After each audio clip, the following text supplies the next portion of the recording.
Hello friends, एक बार फिर से स्वागत है आपके अपने YouTube channel technical team STSC Rajasthan में। हमने पिछले वीडियो में आरोह किताब के पद्य खंड के सभी इम्पोर्टेंट क्वेश्चंस की चर्चा की थी। आज हम ये सीखेंगे कि लेखक परिचय और कवि परिचय लिखने का क्या तरीका हो सकता है, और जो अन्य पाठ्य सामग्री है जैसे निबंध और प्रिंट माध्यम के फीचर इत्यादि भी देखेंगे। तो सबसे पहले मैं कुछ एग्जाम्पल्स लाया हूँ लेखक परिचय के। सत्यजीत राय जो अपू के साथ 2.5 साल के लेखक हैं, उनका जन्म 1921 में हुआ कोलकाता में। ये फिल्मकार थे। इनके निर्देशन में बनी पहली फिल्म फीचर फिल्म थी सन 1955 में प्रदर्शित हुई पथेर पांचाली, जो बांग्ला भाषा में थी।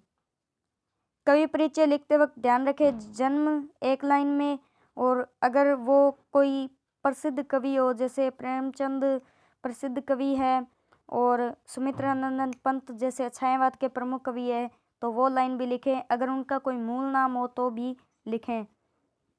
प्रमुख पुरस्कार इनको क्या मिले हैं, इसके बाद आप प्रमुख पुरस्कार लिख सकते हैं, पत्रिकाएं लिख सकते हैं, रचनाएं लिख सकते हैं, और इनकी फिल्में हैं तो फिल्में भी लिख सकते हैं। पत्रिकाएं भी आप अगर आपको याद आ रही हो पेपर के टाइम तो आप लिख सकते हैं। तो इनका पहला पुरस्कार है फ्रांस का लेजर डी ऑनर पुरस्कार, नंबर 2 पुरस्कार है ऑस्कर पुरस्कार, और तीसरा है भारत रत्न पुरस्कार। इनकी प्रमुख फिल्में कौन कौन सी है? अपराजिता, अप्पू का संसार, महानगर, जल सागर, देवी चारुलता, गोपी गायन, पथेर पांचाली, ये सभी बांग्ला भाषा में है। और हिंदी भाषा की फिल्में हैं शतरंज के खिलाड़ी, सदगति, ये दोनों प्रेमचंद की कहानियां हैं। प्रमुख रचनाएं प्रोफेसर शंकु के कारनामे, सोने का किला, जहांगीर की स्वर्ण मुद्रा, बादशाही अंगूठी। इन महान लेखक व फिल्मकार का निधन सन 1992 में हुआ। इस प्रकार से आपको एक पृष्ठ के अंदर आपको कवि परिचय या लेखक परिचय लिखना है। अगर ज़्यादा हो तो ज़्यादा भी लिखना है। जैसे इसमें कोई भी पत्रिका नहीं है तो पत्रिकाओं का नाम इसमें नहीं आया है। चलिए दूसरा उदाहरण, मनु भंडारी जो लेखिका है रजनी पटकथा की। इनका जन्म 1931 में भानपुरा मध्य प्रदेश में हुआ, यानी MP में हुआ। इनको प्रमुख पुरस्कार कौन कौन से मिले हैं?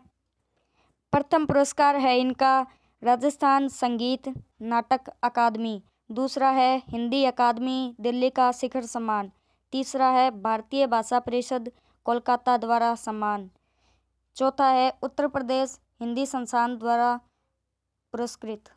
कहानी संग्रह इनके कौन कौन से है? मैं हार गई, यही सच है, एक प्लेट सैलाब, 3 निगाहों की एक तस्वीर, त्रिशंकु, आंखों देखा झूठ, ये इनके कहानी संग्रह। उपन्यास इनके कौन कौन से हैं? आपका बंटी, महाभोज, स्वामी, 1 इंच मुस्कान।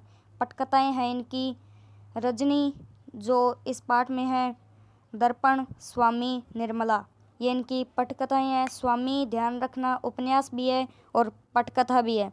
इनकी मृत्यु 15 नवंबर 2021 को हुई थी।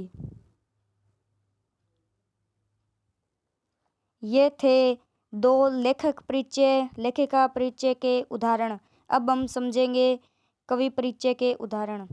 तो सुमित्रानंदन पंत जो छायावाद के प्रमुख कवि थे, उनका हम कवि परिचय देखते हैं। उनका जन्म 20 मई 1900 में हुआ। अल्मोड़ा उत्तरांचल में गोसानी नाम का गांव है उसमें। इनका मूल नाम गोसाई दत्त था।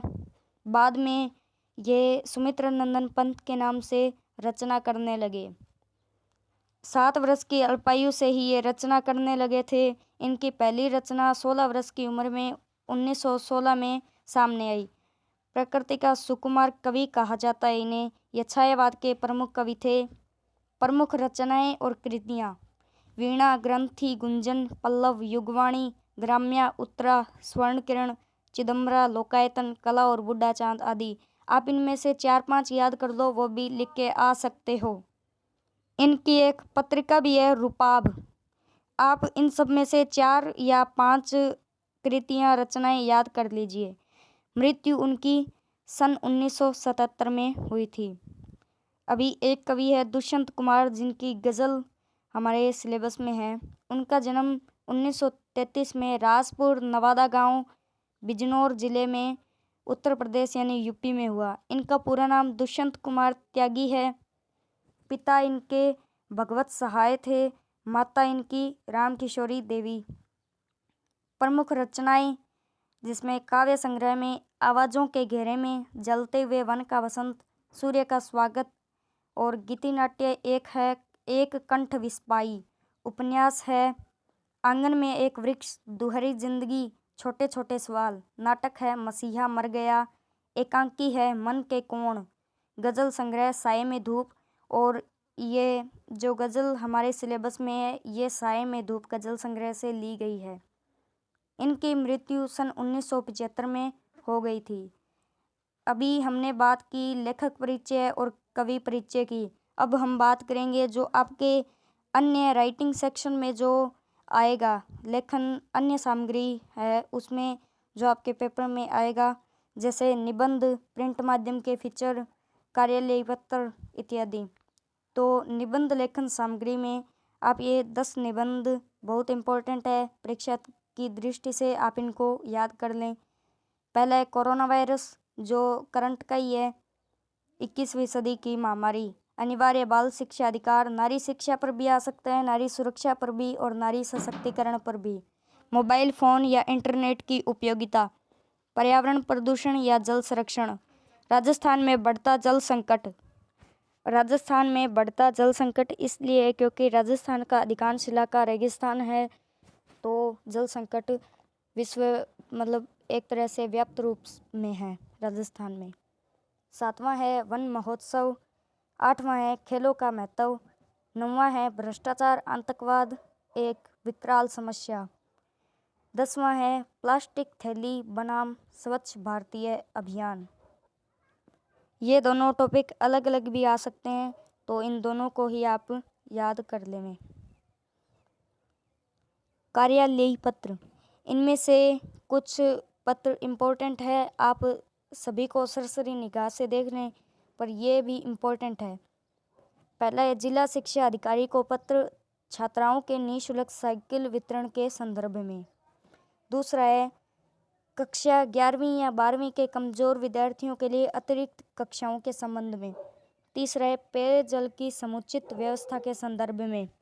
चौथा है बिजली कटौती के संबंध में।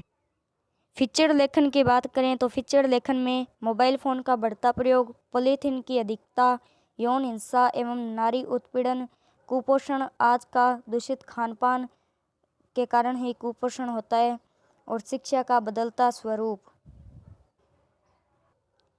प्रतिवेदन या रिपोर्ट में वार्षिकोत्सव का प्रतिवेदन और विदाई समारोह का प्रतिवेदन, वृक्षारोपण का त्यौहार विद्यालय में, और अनियमित बिजली कटौती पर आपको रिपोर्ट आ सकती है। जैसे वार्षिक उत्सव में हमारे यहाँ इतनी तारीख को वार्षिक उत्सव हुआ, ये मुख्य अतिथि थे, ये अध्यक्ष थे, इन्होंने माल्यार्पण किया और ये कार्यक्रम हुए, इस प्रकार से लिखना है। और वृक्षारोपण में हमने वृक्षारोपण किया, हमने अनेक पौधे लगाए जिनकी संख्या 200 थी, इस प्रकार से आपको लिखने। अनियमित बिजली कटौती में हमारे कस्बे में अनियमित बिजली कटौती होती है, बिजली की पूर्ति नहीं हो पा रही है, इसलिए कृपया ध्यान दें। तो आज का वीडियो यहीं समाप्त करते हैं।